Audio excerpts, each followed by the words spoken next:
If everybody could please take their seats. We want to try to do our best to stay on time today. And you know, the next panel is to start at 9:45 and it's 9:44. So if everybody could please take their seats. That's good.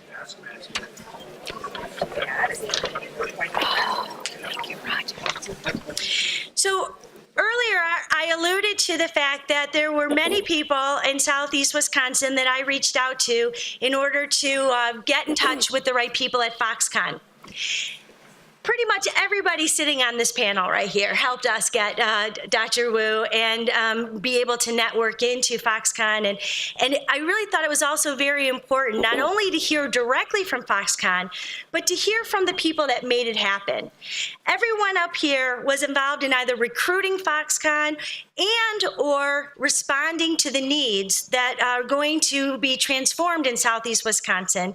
And so we have elected official, economic development, higher education. We've got it all across the board. So I think this is going to be a very valuable panel. It's going to be an opportunity for us to learn exactly what is happening right in Southeast Wisconsin.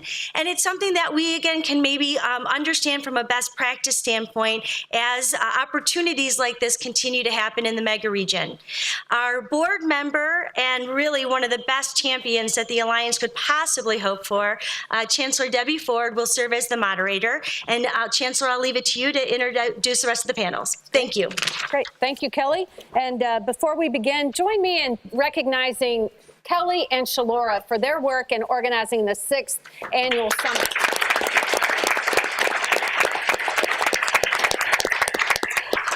Well, I'm honored to be serving as the moderator today for this particular panel and wanted to let you know that I have a few prepared questions for our panel members, and then we will open it up for questions from the audience towards the end. So think about your questions and think about what additional things you'd like to learn from this very prestigious group this morning. So this morning we have with us Dr. Mark Money, the Chancellor at the University of Wisconsin-Milwaukee, Dr. Brian Albrecht, President and CEO of Gateway Technical College, Jenny Trick, Executive Director of Racine County Economic Development Corporation, and Jonathan Delagrave, who serves as the County Executive for Racine County.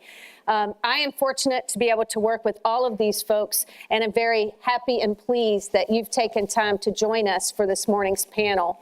I would invite you to take a look on the app for a little biographical information for each panelist, so you can take the time to do that. But we're going to go ahead and get started, and I have asked each of our panelists first to briefly introduce themselves and describe their professional relationship with Foxconn. And so we're going to start with Jenny. Okay, so I'm the Executive Director with Racine County Economic Development Corporation. I've been with the organization about 26 years. I have, I think, literally done every job at the organization but the controller. So it's a good opportunity if somebody says the job can't be done. I've done it. Yes, it can. Let's move forward. We've done a number of different recruitment projects over the years, and never one, certainly, of the scale of Foxconn, as you might imagine. I mean, the words that everybody uses, unprecedented, transformational, all of those and more. And it has been an absolute delight working with Dr. Louis Wu, as well as every other person that I've met through Foxconn. One is nicer than the next, and so on. So our relationship with the company is really, we're the feet on the ground, so to speak. The role that we fulfill in Racine County is to be the countywide economic development organization. And just like we serve every other prospect and company that chooses to locate in Racine County or expand there, we're that point of contact between business and government. And so we fulfill that role for Foxconn. Okay, great. So Jonathan. Jonathan Delagrave, Racine County Executive. I've kind of grew up in the county ranks. Extremely fortunate enough to be county executive. Worked for the county for a long time. I've certainly gotten a lot more out of the county than the county has gotten out of me, for sure, and I'm very appreciative. With Foxconn, you know, I look at it as we've engaged, but it's turned from engagement to partnership. That partnership has grown, obviously, over the last year, year and a half. I can just tell you everything that Foxconn has said or has advocated for has come true and then some. And there's numerous examples of that that probably will be touched upon throughout this panel. But I would say this, and this is kind of the story that I like to tell. When they first came to Racine County and looked at what is now the location for the manufacturing site in Wisconn Valley, we walked that site on an extremely hot day. And as we were walking, Chairman Go and Dr. Wu, they turned to me and said, you don't understand, Jonathan, when we locate in Wisconsin, we want this development to be as pristine as possible because we plan on being here for generations to come. And that embodied to me partnership, and their partnership has exhibited just that throughout the past year and a half. Thank you. Brian. Great, thank you, and good morning, everyone. I appreciate the opportunity to be with you. I live in the same communities as Jenny and Debbie and Jonathan, Racine County. I serve as the president for Gateway Technical College. Gateway was founded in 1911, so we have a deep history in our community working with business and industry, helping to build out talent strategies for continued support and growth. So related to Foxconn, we serve 3 counties, Racine, Kenosha, and Walworth County. So we have facilities throughout all of southeast Wisconsin. Fortunately, we have one facility that is 1 mile from the new Foxconn facility. So we are deeply ingrained in helping to not only provide the adequate training, but really help people understand the types of opportunities that are available within the southeast Wisconsin region. When Foxconn first came to our area, on the IMED Center, the S.C. Johnson IMED Center was one of our campuses that they visited. And fortunately, we had some space available, and we actually housed 40 of their employees at Gateway while they were doing their initial strategy and build out for the new fabrication facility in what's now called Wisconn Valley. But since that time, we've continued to strengthen our relationship and develop internship pipeline of students so that they can retain great opportunities at Foxconn. We built out 4 new curricular pathways for Foxconn. We're expanding our facility at the IMED Center to help increase capacity for advanced manufacturing. So there are a lot of day-to-day activities taking place, but I would just echo what Jonathan and what Jenny said. Everything and more has come true to what they've been able to bring to our community and specifically to our campus around generating excitement, expansion of programs and facilities, not just for manufacturing, but for all sectors across the service areas that we provide. So. Okay, so Mark. Thank you, Debbie. Good morning, everybody. Happy to be here. Mark Money, Chancellor, UW-Milwaukee. We provide a lot of talent for organizations in the region, and Foxconn is very interested in that talent, and they've helped kick off some career fairs a number of times on our campus, as well as across the state. We have, with the research partnerships with a lot of companies already in place, and partnerships with the other organizations that you've heard about already, we see the work with Foxconn as incredibly catalytic. We'll talk on the panel this morning about a number of those specific areas, but it's really strengthened our work together in ways that we probably wouldn't have and certainly hadn't even envisioned. We just had, as an example, yesterday, our provost came back from Taiwan, and he spent only a few days in Taiwan, and he was finalizing an agreement that we have with Foxconn and what's known as CYCU University, which we've had a partnership with for probably a decade for our engineering students to intern. But today, Foxconn initially agreed to 5 to 10 students to serve as interns that would learn both there and then come back and work in the facilities in Wisconsin. And they've already doubled their commitment to that work already. So we're working on a lot of the details of that, and there's many other examples that we'll talk about. But it's the talent, it's the research partnerships with companies like Johnson Controls, Rockwell, and many other firms in the region that have specific technology that will be part of the larger Foxconn and Wisconn Valley ecosystem. So Jenny. Yes, ma'am. And your organization, the Racine County Economic Development Corporation, was one of the first really to respond and initiate the engagement with Foxconn. And at that time, you didn't even know you were working with Foxconn. So many of our partners here today in the audience are economic development professionals or from municipal governments and also from higher education and business and industry. So can you talk a little bit about the journey of the relationship with between our CEDC and Foxconn and what you and your team have learned from this experience. And talk about the beginning, because I think that would be very helpful for folks here. So the beginning with this project was very much similar to every other project. We'll often work with a site selector, and that site selector will send us a request for information document, and they generally range anywhere from a couple of pages to 50. This one happened to be on the larger side, and it was provided to us by Ernst & Young, who served as the lead site selector with this company. And much like every other project, the turnaround was very quick. And so they wanted a lot of information in a very short order, which is often referred to as the Foxconn speed, if you haven't heard that already. But everything is in warp speed. And so we began that way. And to be honest, when I first read the request for information document, I thought it was a bit of a pipe dream. Simply because I think any of us that are in this room in economic development, you'll often receive an RFP on some of the mega sites you refer to, where you need to assemble up to north of 1,000 acres or so of property, and you hope and dream for those opportunities, but often they go to communities kind of in the south, and unfortunately we're not as successful. But that's where it began, and we worked as a team.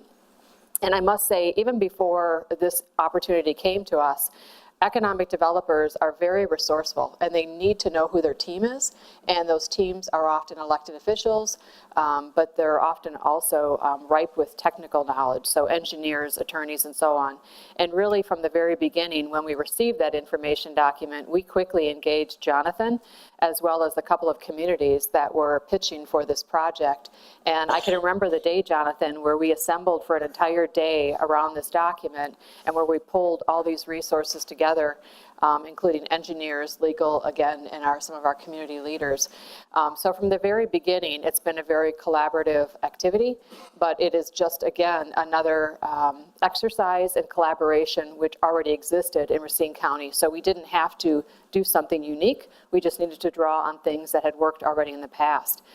And what I have learned along in this whole journey is really probably nothing unique to this, but really through our entire effort of doing international recruitment, which began in 2007 on a much smaller scale. It was really honoring what is the culture of that company that you're trying to attract, and what do I need to know about them so that I don't make an error and I'm not offensive. Understanding that, but then also understanding what's important to them, what really trips their trigger, so to speak.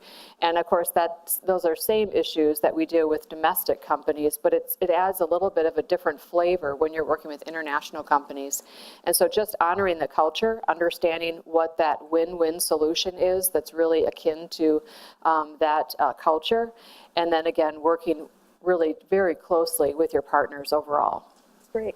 Well, since we're talking about understanding the culture, and particularly with our partners from around the world, you recently hosted a business etiquette program for members of the Racine County Economic Development Corporation. So can you talk a little bit about what you learned and how our CEDC is helping our region prepare for more international partners?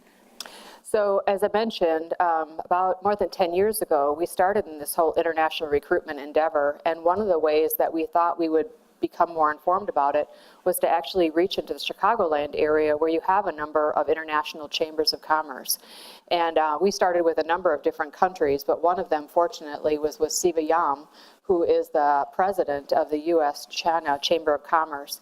And we've been friends for the last 10 or so years. And in fact, Siva was one of the first people I called when we were in our final straits of trying to secure this company for Racine County, to be informed. What am I missing? What do I need to know?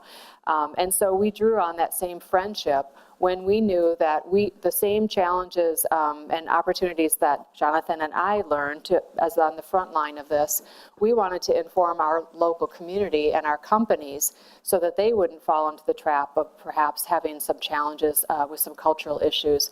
And so we hosted a half-day session in that respect. And if anything, although it was a lot of information shared with folks, it just encourages people to think differently. Begin your research, go to the different websites like Executive Planet and so on, to have a better understanding of how to work with international companies. That's great, thank you. So, Jonathan, there's a lot of things happening in Racine County. For any of us who are traveling I-94, we know things get a little different when you hit the county line. So tell us what it means to you and to the county for Foxconn to establish their science and technology park in Racine County. And if you could also talk a little bit about how the county is also working with the city in terms of the Foxconn Place Racine as a center to advance smart cities ideas and technologies. Thanks, Dr. Ford. It's a great question, and it's truly transformative. And yes, without the catalyst or the economic development opportunity that Foxconn brings to Racine County, we won't have such great things going on in our county. But it's really transformational through our school districts, through Gateway and our universities in the area. It's really going to advance healthcare. Two new hospital systems, potentially another one, are building new medical facilities in Racine County. I mentioned our school districts getting on board to talk about curriculum related to Foxconn and advanced manufacturing, and just talking about the opportunities for students that can go to a four-year university or a two-year community college, or just get that certification right out of high school to be able to work with these businesses. It's working with our existing businesses to make sure that they have the workforce they need, and all that opportunity that comes with it. So we've leveraged with our partners from the state workforce development grants. We know in Racine County that we have to make our existing businesses a priority.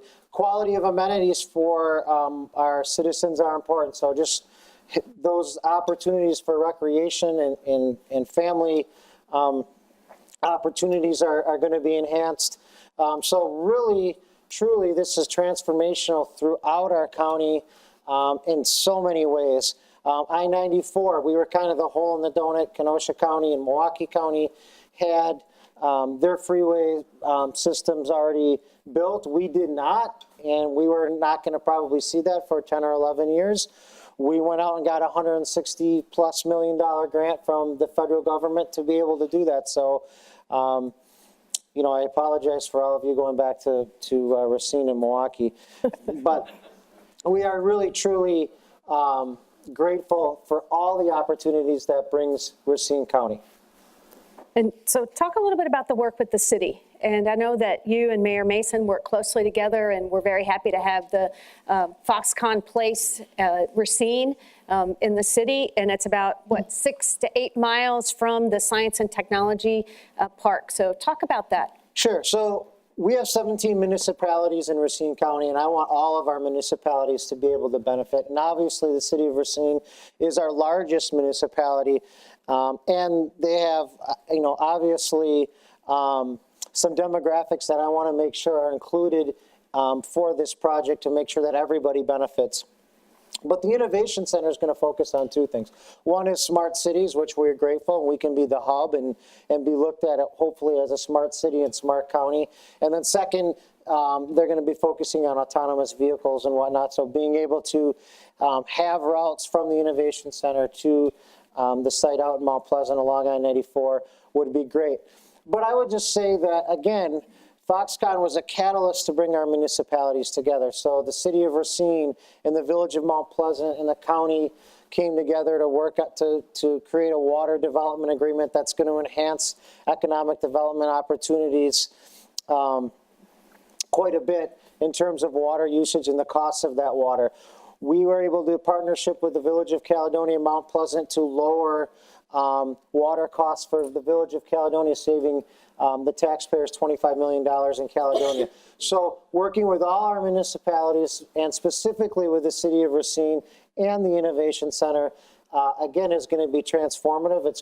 We're going to be looked at as the leader throughout the Midwest and hopefully the United States on a lot of these smart community things. I know the city of Racine and their mayor is really engaging in that opportunity. So just a lot of exciting things to come, and those partnerships, I think, are bearing fruit on a day-to-day basis.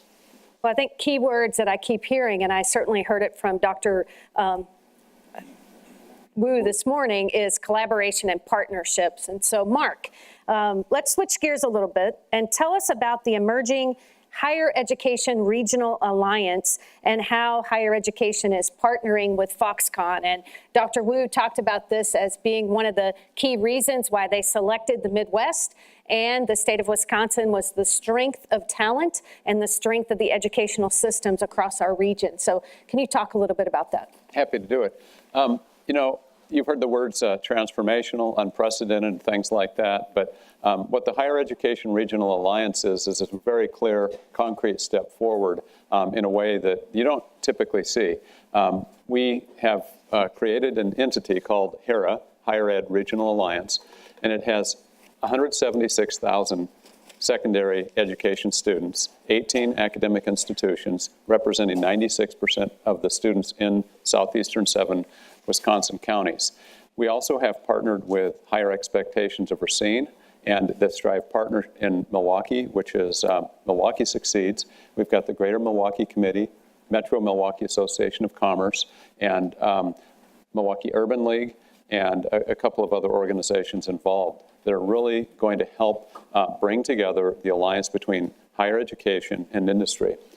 We've got 3 key goals. One goal is completion.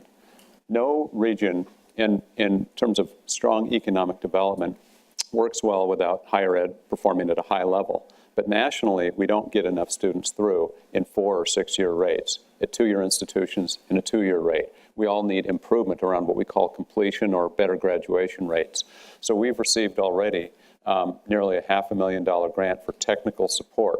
We competed very effectively against 45 other regions in the country, and we're one of 3 to receive that type of assistance. So over the next several years, we'll be getting that. That's just an initial example, initial starting point.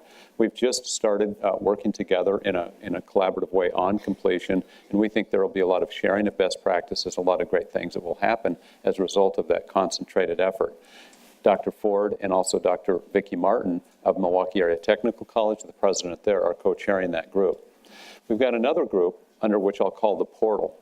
And the portal is when you think about if you're in industry and you want to hire across those 18 academic institutions, it's pretty difficult to do that at 18, or for that matter, anything more than 3, 4, or 5, considering also companies that are large, the A.O. Smiths of the world and others, recruit globally.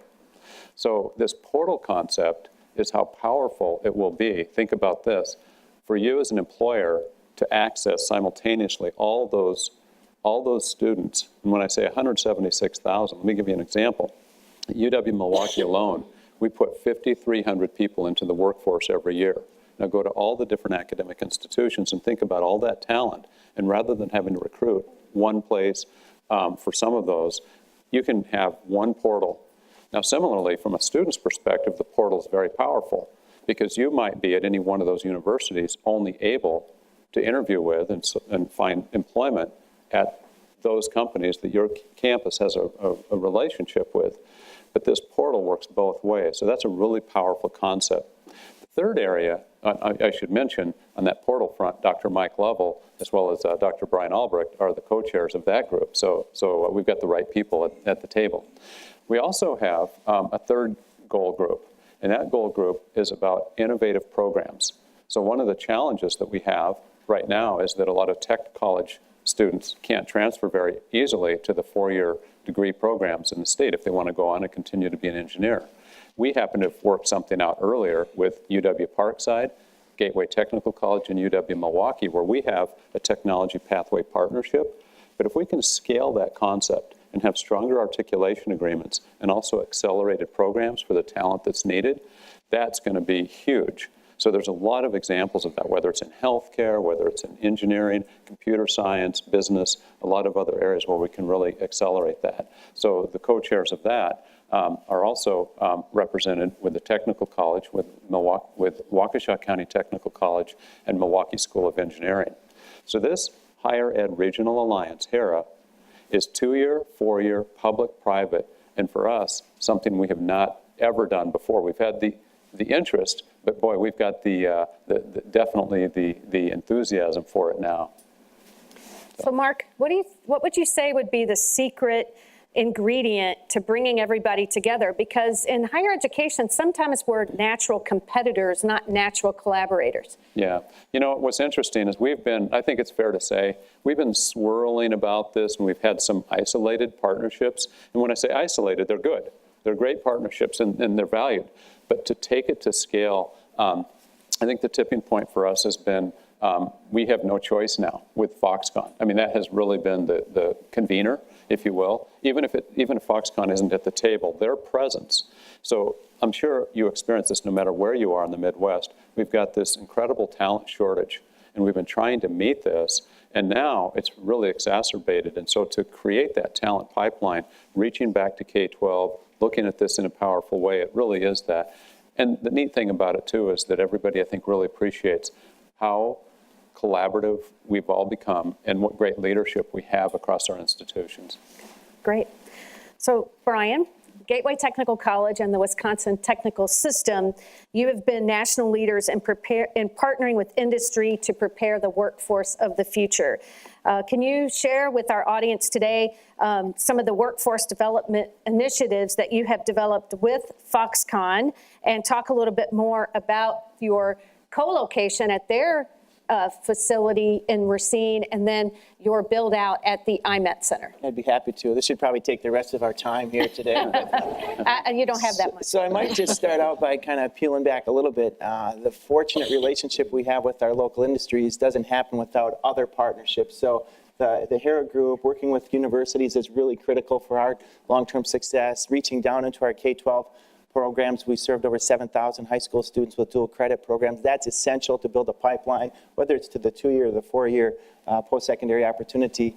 With Jenny's support and economic development, Jenny's office is located on our campus. That really helps to really drive the decision-making around where do we spend our time and make our investments in trying to help companies begin to think about our region as a great place to do their work. And Jonathan's leadership at the county to give us the opportunity with whether it's the funding mechanisms or just helping to work through some of the policies between municipalities, because we serve so many different people.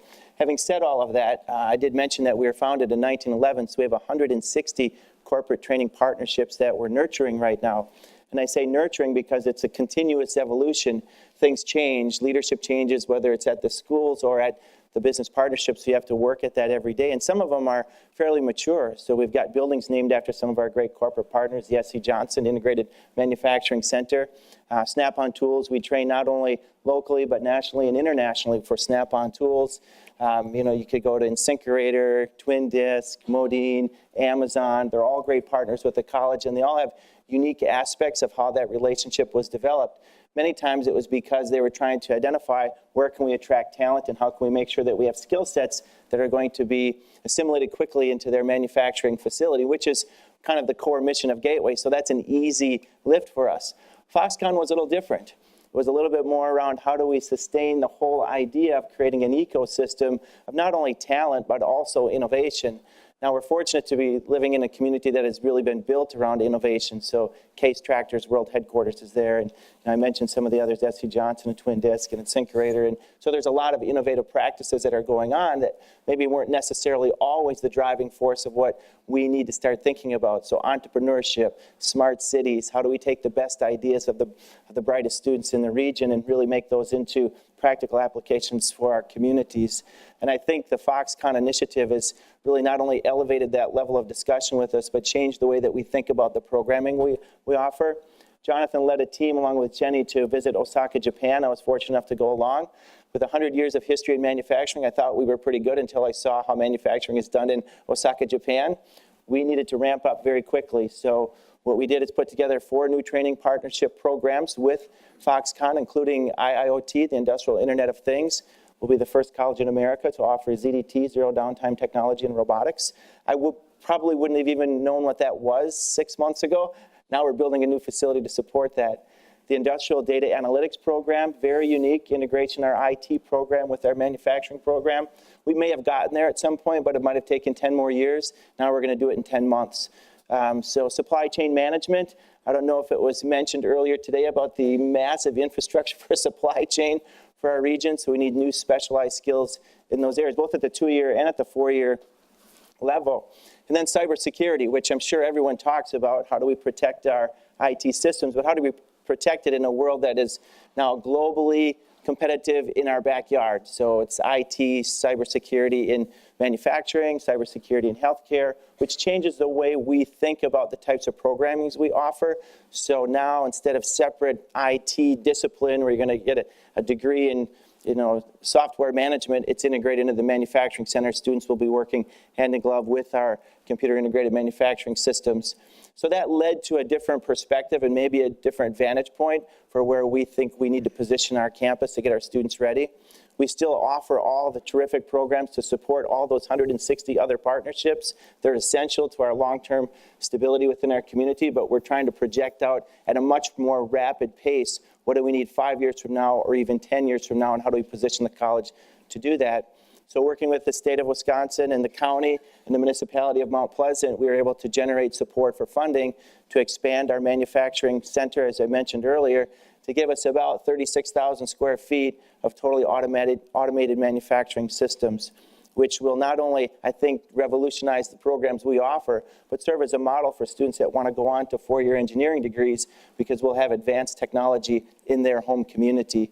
And I think sometimes seeing is believing, and maybe Jonathan and Jenny, we saw it and we believed it, didn't we? We walked away from our visit to Osaka, Japan with a different vantage point of what Foxconn was intending to do. And as you mentioned earlier, they're not only maintaining that level of commitment, but expanding our viewpoints at a much greater rate. I would just conclude by saying that the development of the downtown center is also 1 mile from our Racine campus. So we're fortunate to have two campuses located very close to Foxconn. So our students and our faculty are very actively involved in the Smart City, Smart Future competition.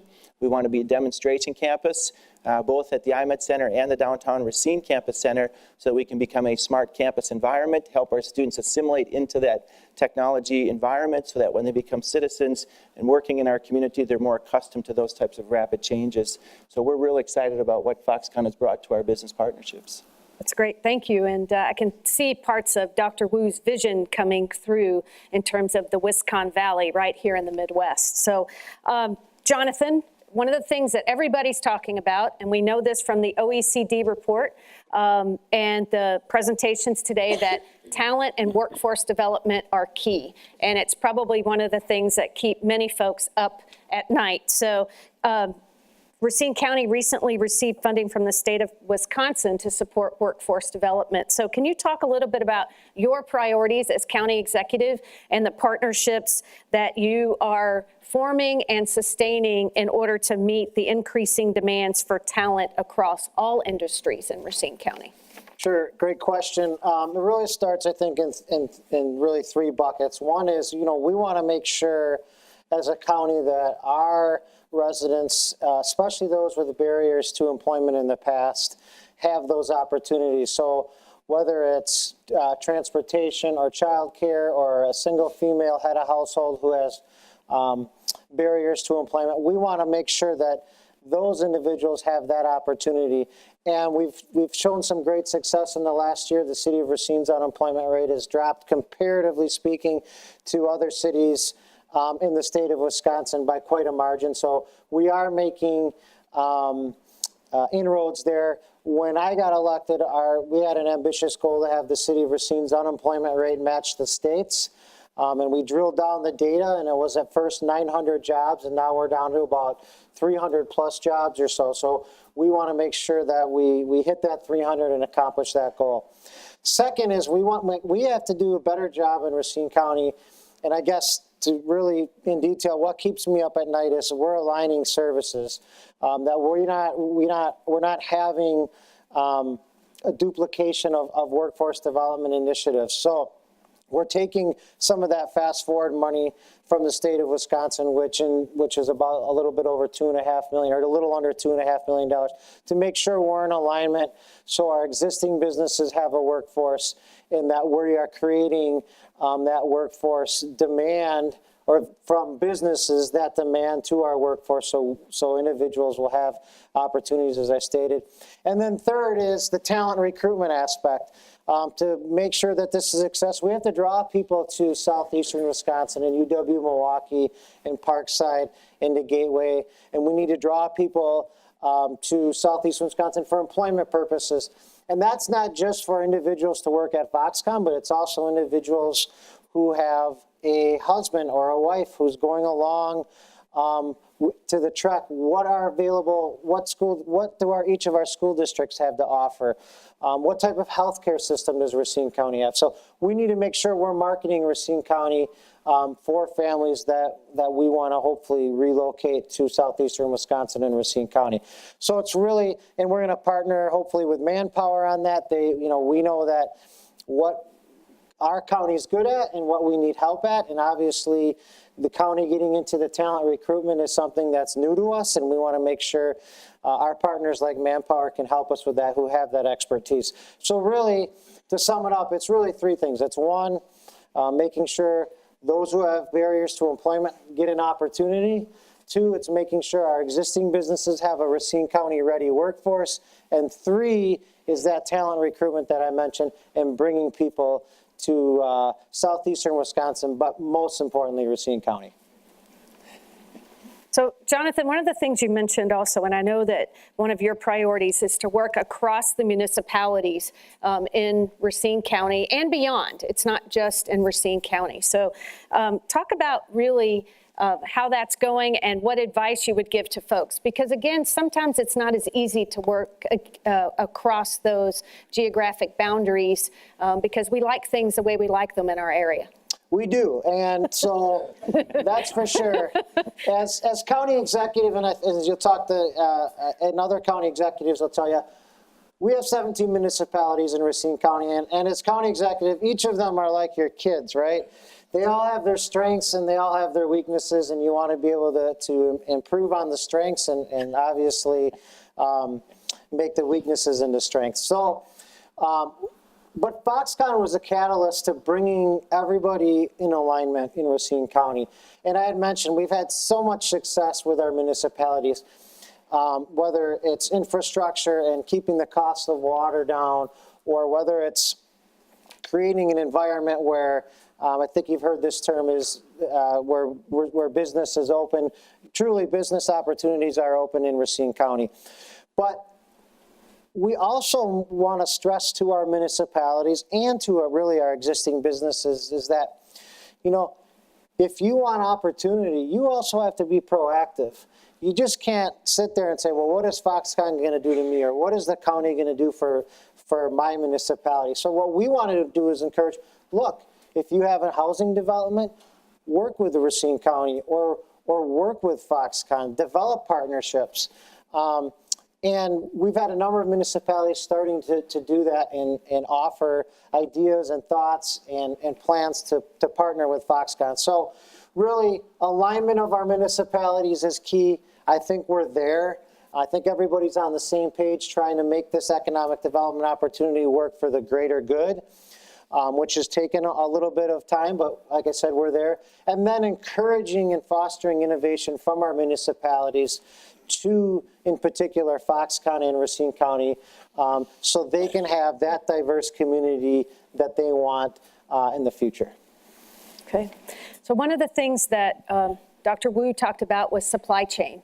And we know that Foxconn is very interested in bringing that supply chain here. So could all of you talk a little bit about the impact of the supply chain and our readiness? And I believe that's going to take the mega region to meet their needs to be able to supply what they need and their suppliers all the way down. So can you talk a little bit about that? It's for everybody. I can maybe start. I think there's so many moving components to it that it's difficult to say here is the list of suppliers that are going to be needed. It moves every day, and I think our challenge is to prepare our organizations internally first. So when Foxconn first announced, everybody, at least at Gateway, thought, oh, advanced manufacturing. There's a lot of time and attention going to robotics and automation, and in reality, there's so many other programs that have already benefited from Foxconn, from our HR departments to our IT departments, our healthcare departments. So it took a while to build the internal awareness of how an ecosystem changes an organization. and then to take that outside of Gateway and start thinking about preparation for not only the partners that we have, but all of other new partners coming to the area as well, what type of specific training needs you might have, or access to resources, grant programs for training.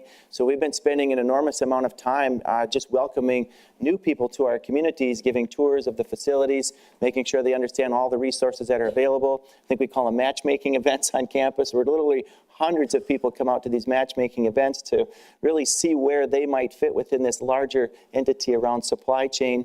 Not only the matchmaking, but then how do you build a relationship with some of the people internally at Foxconn. So we've helped facilitate presentations to our school teachers, whether it's K-12 or post-secondary, awareness, tours of the facility, linking industry to how they can meet the right people at Foxconn to get involved in supply chain management, to identifying specific training programs that could assist them in building out new capacity to support Foxconn and others. And so that's been a really unique aspect, I think, from our vantage point of helping develop a supply chain infrastructure, not just a supply chain purchasing arrangement. So go ahead. Mark? I'd add, just, picking up on the theme of kind of from the talent to supply chain, the direct effect of Foxconn is anticipated to be anywhere from 10 to 13,000 jobs initially. But the supply chain and the suppliers for them, in terms of the larger context, it may be 25 to 35,000 jobs. You'll hear later today about some of the larger. So if you think about that, one of the major components, and just an example of the power of what's happening in this region, is in the tech sector. And virtually every company sees itself in the tech sector in some way, whether in retail. So Kohl's, with their headquarters there, really sees itself as having a lot of tech-related jobs. Some of the healthcare organizations really see manufacturing, of course, and others. And so what we've helped create in the region, and I don't know, I think it may well have happened without Foxconn, but it certainly has created a greater appetite for the tech sector, is where 20 firms have come together. Most of the leading area firms have come together to create a tech hub. And one of the big anchors of that will be what we call the Data Science Institute, which has, as partners, Northwestern Mutual has really stepped up and put between, at this point, a commitment of about $15 million. UW-Milwaukee and Marquette have put in another 12.5 each. So we've got about a $40 million initiative that will be educating talent across the region for all the tech-related types of jobs. So again, if you think about a region and the supply chain that's needed, the talent is the necessity as well as an enabler for future growth. And again, if you come back to what we've got with a lot of students in that region around areas Brian and others have mentioned, advanced manufacturing, cybersecurity, artificial, actionable intelligence, some are calling it, number of different areas in the ISIT world are very much enabled in the supply chain mode of talent. Jonathan? Well, I would just add that, and I think Dr. Wu touched on it, is if this were a basketball game, the national anthem would have just gotten over with. We have a lot to do, but where we are going to see the hugest ripple effect is through the supply chain. And I think our partners from Spartanburg, South Carolina are here, and they've we've talked, and what can we prepare for? And, the number one theme that we've taken away is whatever you're planning, it's not big enough. It's going to be much, much bigger. And the supply chain issue has a lot to do with that. I would just add that, like Oshkosh Corporation right now is really, in the state of Wisconsin, is really taking advantage of this. They've significantly grown over the last year. And so, with all that being said, and roughly about 64 counties have already directly been impacted in the state of Wisconsin because of Foxconn. So we know that the supply chain ripple effect is just starting, and it may not crest for 5 or 10 or 15 years, as Dr. Wu said, but we need to be ready for that. Debbie, I might just add one last comment on that. I've been kind of watching cyclical changes within the college as a result of the Foxconn announcement. So you could take any occupation, but let me give you 2 examples. Diesel technology. You want to make 80 grand a year, become a diesel tech. We could do it in about 12 to 18 months. We had one really strong program, and in the last 6 months now we have 3. And each one of them is full. We're running 6 days a week in diesel tech. So as you watch the changes take place, it's a massive build out. There's a lot of need for heavy equipment operators and diesel technicians. That's a key element of our success. Welding, we've always talked about a shortage of welding. Welding is up to 7 days a week at Gateway, 3 shifts a day. So we're seeing these changes taking place not only with new technologies like artificial intelligence or industrial Internet of Things, but with existing core skills that are really not just for Foxconn, but for all of those supply chain companies in order to be able to get the work to do that. So if Oshkosh Truck is going to need diesel techs, we've got to start preparing. So there's a ripple effect through the entire education and training arena. So key to keep an eye on all the moving parts. Right. With the Foxconn selection of Southeast Wisconsin, but also the other industries that we're working with. Okay, so I have another question for all of you. So what do you need from the mega region, that's folks in here, to be successful? What do you need from this mega region to be successful? I'll go first. I'm always hungry for new ideas. I mean, that's the thing. I really have appreciated the relationship that has been formed between Spartanburg and Racine County, as well as Reno, and just people that come into our space and understand the challenges and the opportunities that we're facing, but tell us, try this. This worked for us, it worked, or it didn't. And so I'm really interested in new ideas so that we can rise to the occasion and really have success, not only in Racine County, but the state and the region. So we all succeed. But with everything in economic development, and anybody that's in that space knows this, I can't do this alone. These guys can't do it alone. We really need people to rally around us to tell us what are the best practices that have worked elsewhere, and so that we can follow that same course. Great. So being open to new ideas, and because we don't have all the answers, and certainly in times like this, we really do need to lead through partnerships. Okay. Mark? I'd offer two things that I think are going to be important, and it's not just for what we need, but basically wherever you are. One is the awareness and engagement with the providers of talent. And if it's got to be a two-way street. We need to think differently. We need openness. It's got to come from leadership at the top, and so many of you represent so many important parts of your organizations that can help both higher ed, business, create those stronger linkages that allow both of us to thrive. And then, of course, the second one, and this is my plea in any setting, send us students. Send us that talent that is going to be the talent of the future. What we know is that higher education in the traditional model, in terms of the 2-year, 4-year master's degree, that's going to continue to be relevant, but increasingly relevant is the need for the badging or stackable certificates, the types of things where we talk about skills needed when and where. Really in a 6-week module, 12-week module, things that are much more portable. And that type of linkage comes about from closer working relationships and students that are needed, not just the traditional 18 to 25-year-old, but really in the workplace today. We have so many more programs in organizations. I know all of us do in terms of the types of needs. So you have to engage and be open to that, but also be proactive. And I can tell you that HERA is a great mechanism for bringing a portal to you to be able to bring those types of educational capabilities forward. I might just add, we could use a little more strength in our reciprocity agreements between Illinois and Wisconsin as it relates to educational pathways. We have great reciprocity with the College of Lake County, but that's really the strongest one we have, and it's not going to attract enough students to go back and forth. If we could have some way to figure out, some sort of cost break-even analysis where students aren't paying out-of-state tuition to go to Wisconsin or Illinois, and then we could begin to think regionally and not limit ourselves to what the current practice is of if you cross, once you cross the interstate border, it costs you more to go to school. We want to try to help support students as we can. I think two things. One is advocacy for Foxconn and what Foxconn can bring to our region.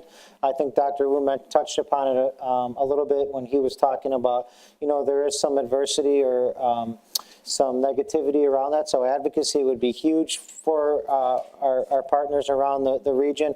And two, just to echo Jenny, and I mentioned it a little bit before, is that there is not a better time, whether it's housing or development or transportation or other quality of life issues, to approach Foxconn or the county or our Chamber of Commerce or Racine County Development Economic Corporation for ideas and development and just making our community better. There is no better time to do that, and I think, speaking for the county, and I think I can speak for Foxconn, is we're chomping at the bit for partnerships and ideas. That's great. Well, I know you have ready partners here at the summit and certainly with the Alliance. So let's talk a little bit about what keeps you up at night in terms of how fast the economic development is changing across our region. So what keeps you up at night? Well, I think for us right now, because it's such a high growth opportunity, it's first of all finding faculty to become engaged in this dialogue and to recruit the right faculty to be able to deliver. So that's a key element. I think also taking a look at strategic investments because we're still balancing 65 degree programs, 23,000 students, and so you can't put all your eggs in one basket. You've got to balance that diversification of the investments and then attracting new investments so that we can position our college and our community for potential opportunities that we don't even know exist yet at this point. Mostly for me, it's the understanding of the cultural shift in our community. So we're teaching Chinese classes at Gateway, which I probably would have never guessed we were going to be doing. We're really advancing the way that our students think about their global responsibilities. So we have 16 international partnerships right now, and our newest one will be in China as well. So we think differently about the skill sets that are necessary, but also about the social impact that an organization the size of Foxconn will continue to have on the student population that we serve. Mark? I'd say, in terms of, I'm in higher ed, so resources. I mean, what keeps most of us up at night, right? So and I think Brian spoke to it well, there is a mismatch in terms of how much demand there is for a lot of programs within the resources to really build those and the time that it takes. And so that's one issue. And I think the second one is around trust. To build these partnerships, you can't just put things together and have it work. There is a great demand for that, and that's a real motivator for so many people, but you still have some of the historic impediments. I've been at UWM for 30 years, and there's a lot of partners, educationally, business-wise, where there's a lot of established relationships. To change those, it doesn't happen overnight. We're very fortunate to have a lot of good things in place, but we can only move at that speed. And so building that is something where I think that's the challenge, because there isn't that. Again, public, private, 2-year, 4-year, a lot of history there and a lot of perceived competition. But we have to look at the region much differently, and I think that's what's so neat about the Alliance here, where it's not just Milwaukee versus Racine versus Kenosha versus Waukesha. It's not Milwaukee versus Chicago, but when you stand back and look at this globally, we're going to be so much stronger, bringing a lot of forces to bear on this. We can really benefit, and I think that's what this panel is a great shout out to say there's a lot of opportunity for Illinois, just like when we look at this in a collaborative manner. But again, it's history and overcoming some of the trust issues that can be in place. I'd say two things probably keep me up at night. Managing expectations is the first one. Not only of what we want to accomplish and what the demands are from an external perspective, be it our municipalities or Foxconn, our other companies, because it's, again, to the economic development people in the room, we don't have the luxury of one prospect or one company that we're serving. But sometimes when there's so much concentrated effort toward one company, other companies and municipalities begin to think that you've forgotten them. And that's not true, but it's the perception is reality situation. So we continue to balance that. And I'm very thankful we have a very engaged staff that's able to continue to do that work. The second thing I think, and it's probably somewhat related, that keeps me up at night is just communications. Again, we know communications through the media is one, but communications internally to our municipalities to continue to keep our elected and our chief operating officers apprised of the facts of what is going on with Foxconn versus they finishing the story without factual information. I think that's the most challenging, and no matter how frequent the communications are provided or in whatever mediums, it's still never quite enough, but it's just constantly talking with people, and fortunately with so many of them, we have multiple year relationships with them, so there is that trust factor that's already developed. But it's just trying to maintain those communications so that people all remain informed at the same time and at the level and interest they want to have. Okay, well, those are great responses, and what I really, Sure, well, I'm sorry. If the question were what allows you to sleep at night, I could answer it a lot shorter. But what I would say is that, look, what's the #1 most affordable place to live in the world? It's Southeast Wisconsin and Racine County. We have rising property values, which is good news. The bad news is we have rising property values. We have transportation issues. We have, we're seeing great new healthcare possibilities, but we want to make sure that that's managed right. And at the end of the day, after all this is done, I hope that we are still the most affordable place to live in the world, or one of the most affordable places to live in the world. So, but in the short term, we've got to get a grasp on our housing. We had a shortage of housing before, and now that's just been accelerated. So trying to be proactive. We had a housing summit in Racine County just recently and talked about ways to be able to manage that issue. So housing, workforce, talent, recruitment, transportation, and all the other things probably that I don't have all that time to answer, but those are the things. those are great responses, and what I really appreciate, I can tell you're really thinking about this when you wake up, because you're also processing and how you might solve it. So thanks for that. So now what we'd like to do is take just a few minutes to open it up for your questions, and Jeremiah has a microphone and others. So if you have a question, and then I have one final question for them at the end. So other questions? Start right here. So I think what we're all hearing, on the workforce training and so forth is skills are so much more important than the job creation itself. And what we're training for now is not going to be the job in 5 years. So how do you answer that question, skills versus jobs? Are you looking at that more holistically, or are you... Is that something that is really a focus, is the skills versus the jobs? Yeah, so it's a really great question. It's kind of sort of the yin and yang, right? Yeah. You need both. You need both for sure. We're certainly helping students think about careers and career paths. We're a part of the National Pathway Initiative. We have career pathways, credit for prior learning, dual enrollment for every degree program we have. But what I'll suggest in this particular case is that the short-term embedded credentials are essential to long-term career success. So I'll just introduce Roger Tedeschi from the National Coalition of Certification Centers, who is with us.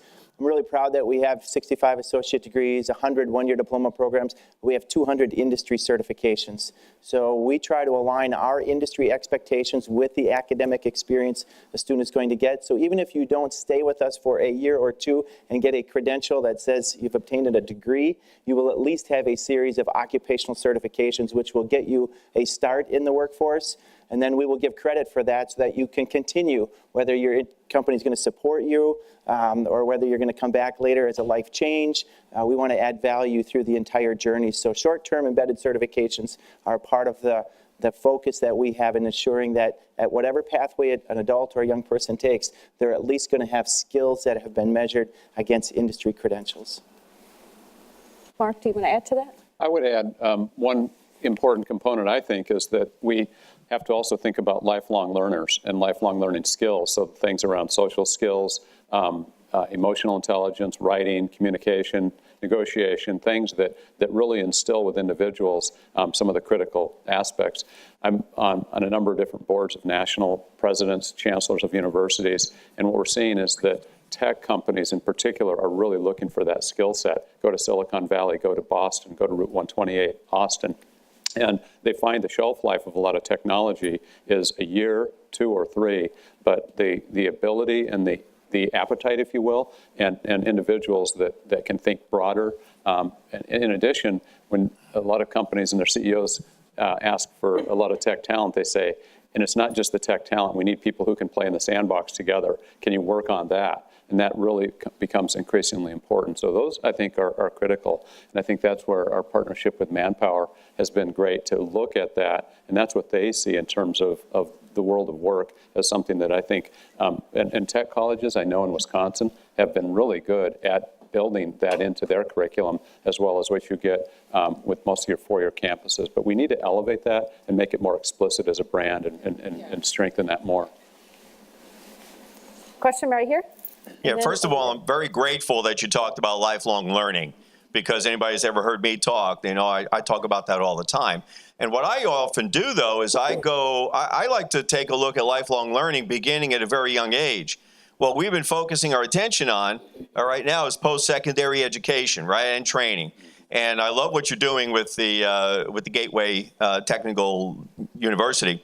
But you mentioned something before about we need diesel mechanics and we need welders. How many fourth graders are being exposed to welding and diesel mechanics?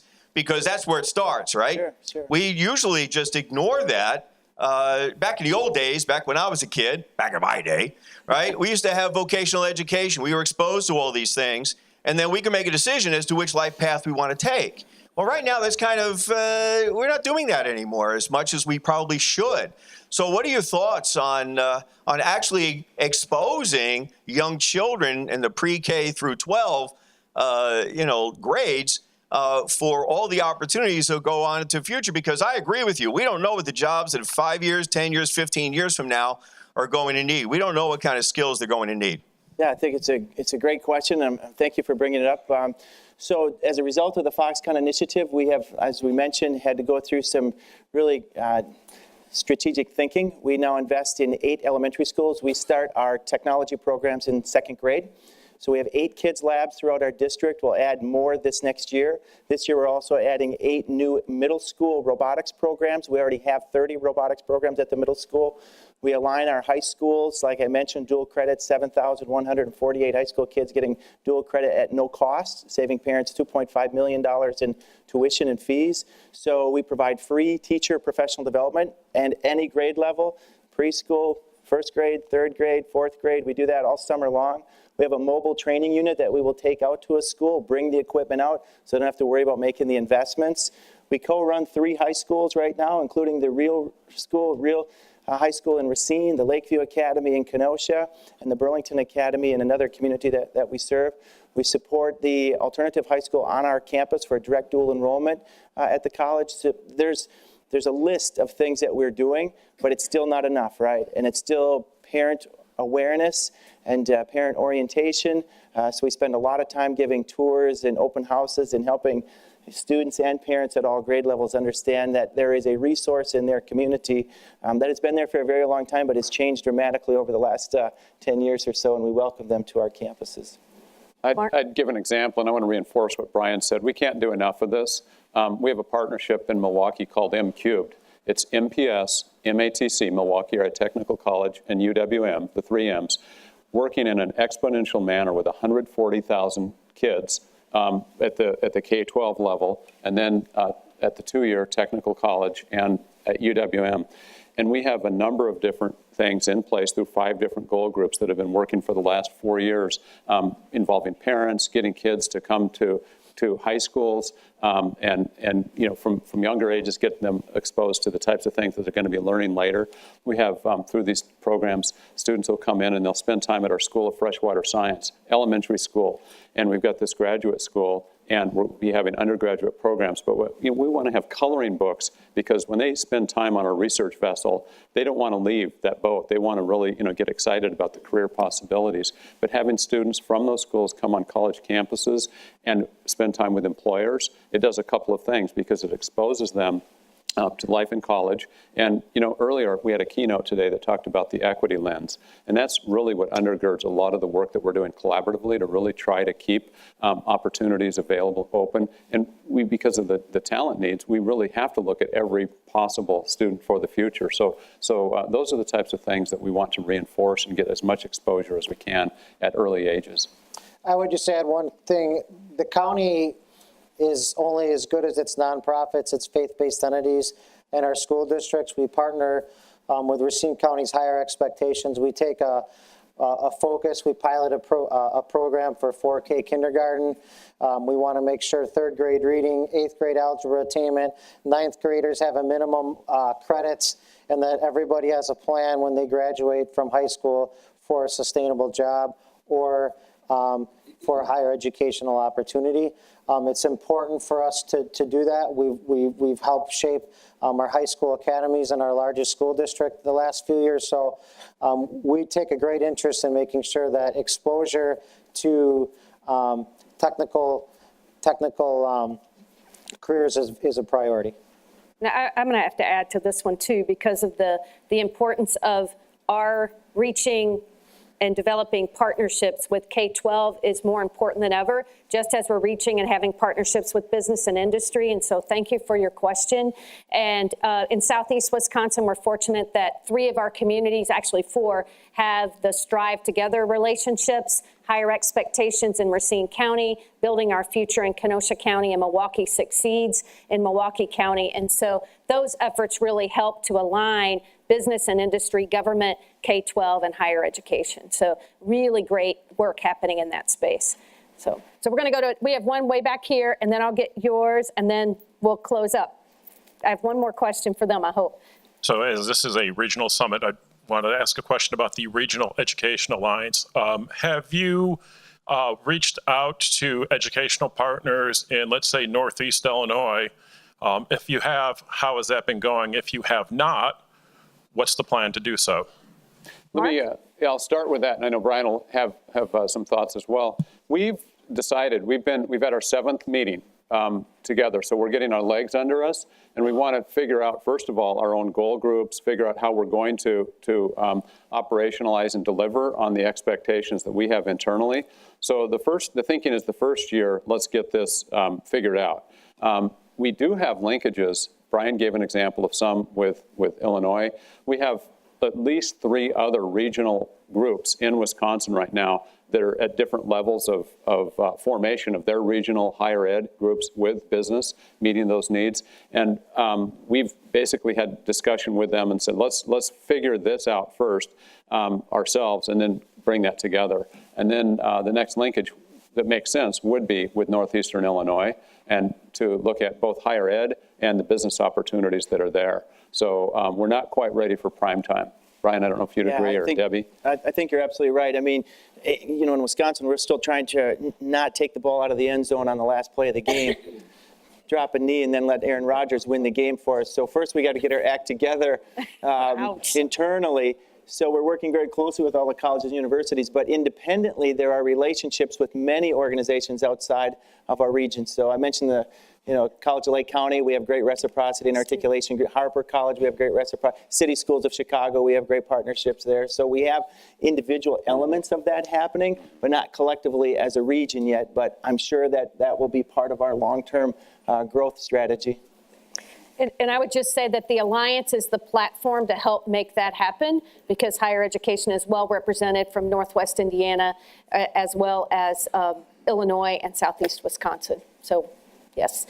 One more question. Yep. Yeah, just to Brian's point, to your point over here on reaching out to the vocational programs, and that one of the things that National Coalition of Certification Centers is doing is across the country, this same issue resides across the country. I was in Houston last week and down in North Carolina, and they're having the same conversations. But what we're doing is reaching out and engaging with middle school math teachers. I know last week we had some teachers, Brian, from Wisconsin that were in industry certifications. Just as Brian talked about getting those industry credentials to students, we're also delivering those to middle school math teachers and science teachers. So we have a math teacher that's going through precision measurement with Starrett Corporation, sitting right next to an instructor from diesel or mechatronics, and getting those relationships. Because why is that important to us is that everybody and anybody that you're going to hire, we talk about the next 15 years, they're already in the pipeline. So they are in elementary school, they're coming through. So how do we engage them? And most importantly, how do we engage those math teachers, science teachers about all the technology, as well on the other side is working with the universities that are producing those math teachers and those science teachers that are coming in the system. So how do we get that? So we're engaged with a little over 400 high school programs already. We've got many more coming. We run certification, industry certifications about every 6 weeks now across the country. So we can't get enough, as the gentleman was saying. We've got to keep this going because the technology and the need is there. So that's one of the things that we're working to help drive that process. Thank you. Okay, so I'm going to ask a closing question for you all. And so you've talked a lot about the importance of transformation, about perseverance, partnership, collaborations, how institutions of higher learning are serving as conveners and catalysts, and the importance of lifelong learning. And so what advice would you give to folks in our audience today about how really to either start or sustain these collaborations in these changing economic development times? So what's your best advice for our partners and colleagues here? Mark, you go first. Mindset change. One word, 2 words. Mindset change. What I mean by that is, I talked about this a little bit earlier, but let me just develop it a little bit more. First, it's about leadership setting a direction that we've got to look at this very differently than we have historically. What's worked is not going to solve the 100,000 plus talent shortage that we're going to see in southeastern Wisconsin. It's also not going to address the larger mega region types of issues from a leadership perspective. So that's one thing, but then it has to drill down. And let's just talk about both higher ed and business. How does business hire? What do we look for in terms of job descriptions, or, the skill sets that are required? There needs to be a lot more flexibility. We need to look at things very creatively, quite a bit differently as we work with employers. And we see some that are very innovative, moving much quicker. On the other hand, how colleges, how universities and accrediting bodies in higher ed, we're held hostage a lot of times. I hope nobody from certainly some of the accrediting bodies is here, but that shouldn't be the headline. But that is something that really does regulate us to very restrictive ways. And so as we work closer with industry and have industry leaders help accrediting bodies, that's exactly, I think, what's really needed to move us quicker so that we can get the talent to industry where it's needed. So it's a different way of thinking about that. So it's that mindset change of looking at this very differently and getting exposure to different ways of approaching issues. Great. Good one. I'd probably say internal capacity, make sure that your organization is ready for a rapid pace change like this. I mentioned we serve 160 corporate partnerships. That division has done that work for a long time. To add this size of expectation on them is a lot to lift. So making sure the entire organization is prepared and engaged and strengthening that internal communications. I guess I would say build your team. It's the folks that are on the stage are my team. I need to do a lot more than I did a year and a half or so ago, and yet my capacity as an individual, as an organization, has not changed. So we have to find those efficiencies, and sometimes those efficiencies can be realized by expanding your own network without expanding your immediate team on staff. So I would say build your team, and it really begins with relationship building, because I can make a call to Mark, but if I hadn't had this working relationship with him, he might screen me out. So it's having that relationship Never. to build your team, and beyond your immediate circle, Mark's team is bigger, his network is bigger. So my team grows by having that connection to Mark. I would just say, well, look, Foxconn first came into my vernacular in February of 2017. And one thing that I am really, really proud of is that, and you can't often say this, is the public sector and Racine County Economic Development Corporation has been ahead of the private sector throughout this process. And when can you really ever say that? And the reason why that is because we've developed the partnerships, whether it's with other municipalities, the state government has been a great partner in this, and then obviously our business community ahead of the private sector. So what I would say is, first of all, participatory leadership, allowing for thought process, allowing for entities and individuals to offer solutions, make them feel part of the solution and feel part of how the transformation is working.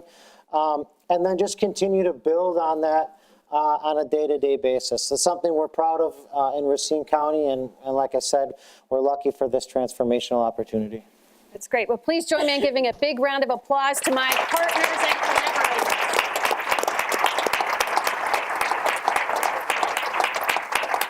Thank you.